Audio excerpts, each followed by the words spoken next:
Let me tell you about 3 days of my life. I had this property I wanted to retail, and this guy comes along. He says, I got credit bruises.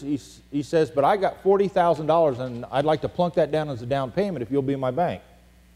I changed my exit strategy in a nanosecond, took his $40,000 and let him move in, and I became his bank. That was on a Monday. On a Tuesday, I had a property that I was going to wholesale, and I had plunked down some earnest money. I had a contract on this thing, and we were bumping up against the date when that thing was going to expire, and the seller knew I had a buyer, and they were going to keep my earnest money, let my contract expire. They wouldn't move the date 1 week on me because they were going to take my buyer and make more money.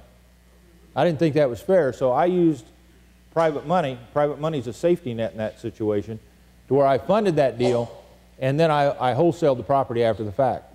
The next day, on a Wednesday, I had a property that I had only been in for 6 minutes.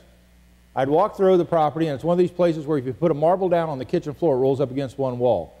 It's kind of tilted. And a guy came along. He was a dog walker, wanted to do a sweat equity, so I didn't have to touch his house. And he